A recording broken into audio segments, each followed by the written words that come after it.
When people cannot change things, they change words. By Gurubsar, Lankar Ida Baguz. I can still clearly remember how a large part of the Netherlands and Europe, together with various political parties, spoke about peace, humanity, and the acceptance of Muslims and war refugees who were being oppressed in their own countries, without fully foreseeing what complex societal consequences this would later bring.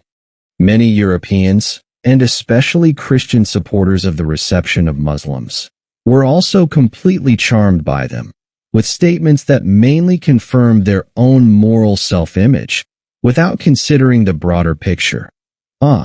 Those people must be helped.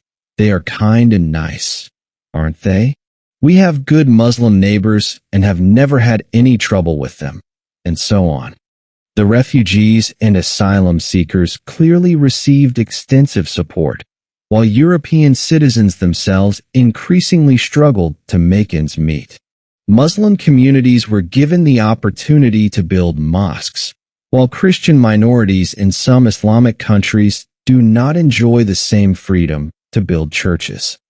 The government also ensured that migrants were given priority in certain areas of the housing market and had access to subsidies and facilities intended to alleviate their material and emotional hardship. Meanwhile, European residents ultimately had to bear the financial burden, while their own concerns and problems received less and less attention. Now it is precisely those same groups of people, politicians, and political parties who, at any cost, want to get rid of those poor, pitiable asylum seekers, even if harsh measures would be required. I find that development worrying and painful to witness.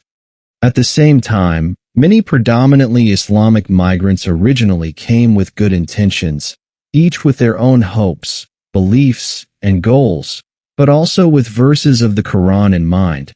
See Surah Al-Ma'idah 551, Surah Al-Imran 328, Al-Mujadila 58:22, never befriend unbelievers. That refers to gain their trust, eagerly make use of their kindness, flood their country, embed yourself in their system, and eventually turn against them, because they are the enemies of Islam. Western societies in general were too naive and could not fully foresee at the time how complex the long-term cultural, social, and political consequences would be. Various religious and cultural beliefs also played a major role in this, as did the so-called moderation and peace preaching of woolly-minded preachers from various Christian churches, which led the European people astray. Mutual expectations and misunderstandings between societies also contributed to this.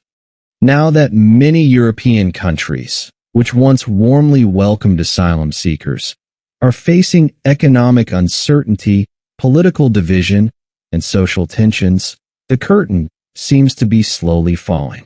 As a result, fear, frustration, and increasing polarization around migration, integration, and cultural identity are emerging.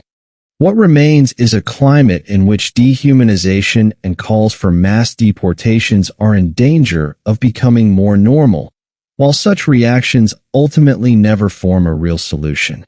Because it is cruel, first cheerfully saying, "Come in and be welcome," and later not escorting them out through the front door, but preferably throwing them out through the window.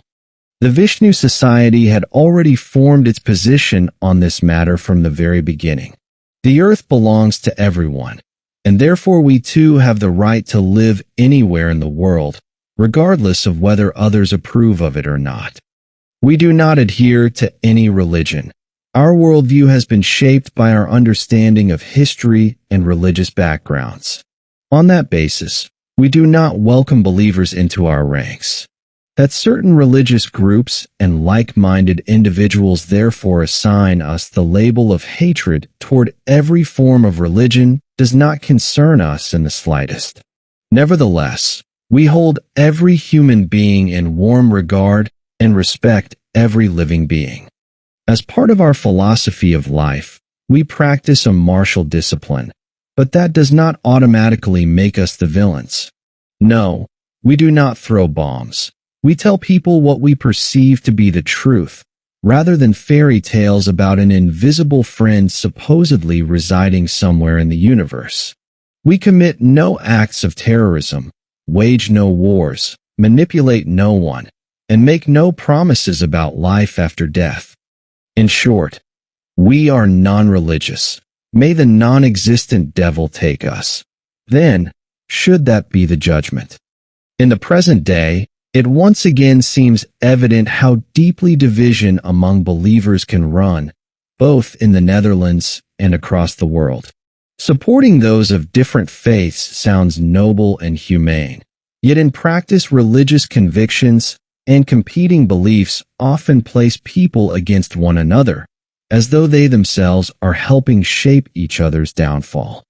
Religious groups have throughout the centuries frequently waged conflicts among themselves, begrudged one another the right to live, and elevated their convictions into supposed divine obligations.